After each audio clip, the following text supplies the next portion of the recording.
How's it going, everybody? Mike here from Kapowcast with another Marvel Legends action figure review. Today we're taking a look at Doppelganger from the Moleton Man Build-A-Figure wave. Uh, we'll see what we think about this. If you've seen my 6-arm Spider-Man review, you might know where I'm going to be going on this. And I'm going to try not to dwell on the issues that I had with that figure, because the same issues are clearly evident with this guy. So I'm going to try not to get too into that.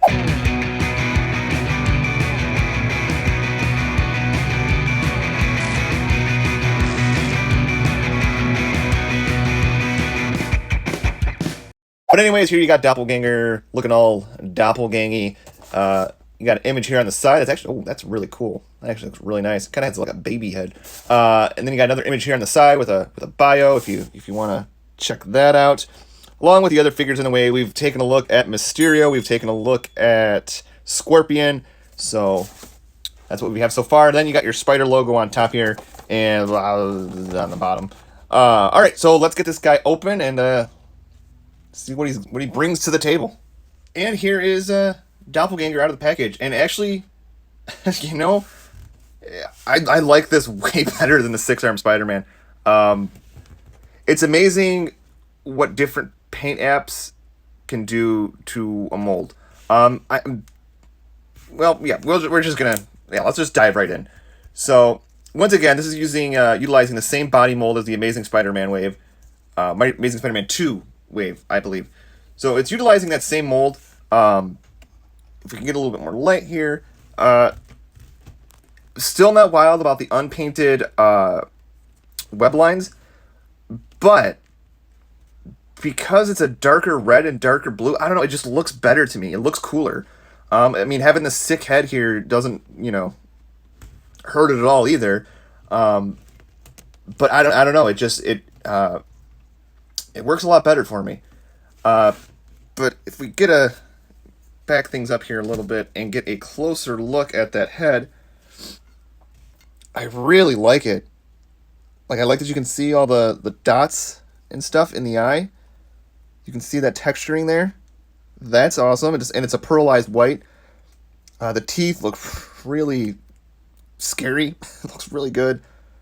I really like it. The hands. And the one thing I think I might have said this in the 6-arm Spider-Man wave, I do like the texturing here on the blue. I do like that.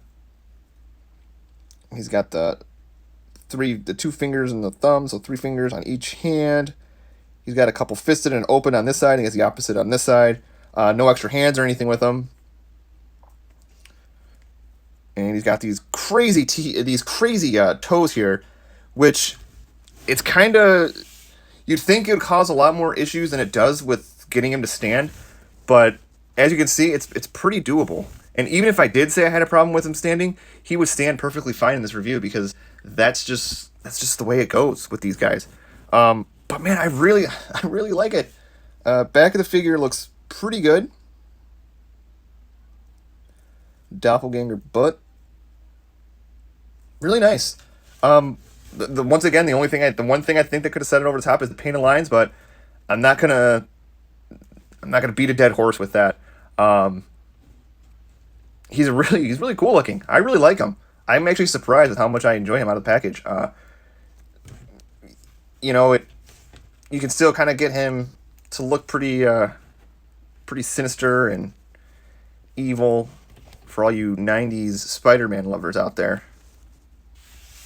Really nice. All right, so let's take a look at this guy's articulation. Articulation for Doppelganger is pretty standard. Head's on a ball joint, so it can look all around. You can look up. You can look down. Well, not really look down. You kind of, that jaw there fits right into that spot, so he's not really looking down much, but you can't get him to, look up if you want to try to get him in some crazy crawling pose. His arms all can move out, and it's just kind of hard to finagle it, but they all have the same articulation in each side. Arms can move out, they can move around. They got swivels at the bicep, double joints at the elbows, and swivel on the wrists, and as hinge. So you got variety here that you can work with, which is Pretty cool. Nothing here in the torso, as you know, with the 6-arm Spider-Man. He could have benefited, I think, from some kind of diaphragm joint here to get him in more of those like hunched over crawling poses. But once again, like I said, it is what it is. Like, you kind of know what you're getting when you get this guy. So the disappointments might be a little less disappointing knowing what you're getting. But his legs can move out that far, and he has this swivel. They can move up that far. They can move back. Not really anything. Double jointed at the knees. Swivel at the boot, and hinge at the feet. Kind of. Sort of. Not really. But they do kind of have a pivot. They're kind of funky. They're kind of weird. But articulation is what it is for this guy. And it's not, like I said, he could benefit from that diaphragm. But you know what? You can kind of make it work with him, with the legs. And that's, oh man, that looks really awesome. Bravo. Bravo, Hasbro. I know I had a lot of negative things to say about the 6-arm Spider-Man.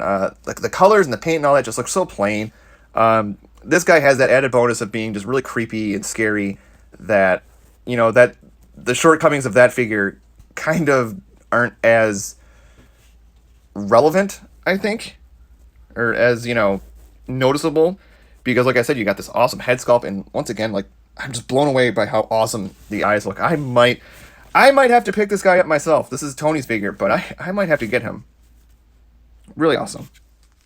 And here's Doppelganger with 2 other figures from the wave we've taken a look at. We have Hydro Man and Scorpion, all fit in pretty decent scale with each other. And there goes Scorpion. That tail can be a little problematic. If you're getting him to try to stand like more of a vanilla pose, he'll topple over. So you can use a display stand if you want to do that. But yeah, no, these guys fit in great scale together. Rounding out a fantastic Rogues gallery. I mean, honestly, when you think of famous Rogues galleries, you got Spider-Man and Batman. Like, those are the 2 best Rogues gallery in comics ever, I think. And I will fight anybody who says different. And if you're really wanting to get your clone saga on, here we have Doppelganger with 2 other Ben Reilly Spider-Mans. We have the Ben Reilly as Scarlet Spider and Ben Reilly as Spider-Man. Not much really to say. I think they all should fit in scale together, considering they're clones of one another. I'm okay with him being a little shorter, just because he is not a good clone. I do find it very interesting that these 2 do not share the same body, since, yeah, same person, but whatever. And here's Doppelganger with a couple other Spider-Mans from my collection. I have the Dr. Octopus, Superior Spider-Man, and Ultimate Spider-Man, Peter Parker. These are fine. I don't think you'll really be displaying them with them. You'll probably go with a more neutral Spider-Man, which I've explained before. I still have in the package, and I don't plan on opening. But yeah, fantastic sizing. All right, so all in all, I actually really like this figure. I like him a lot more than I thought I was going to.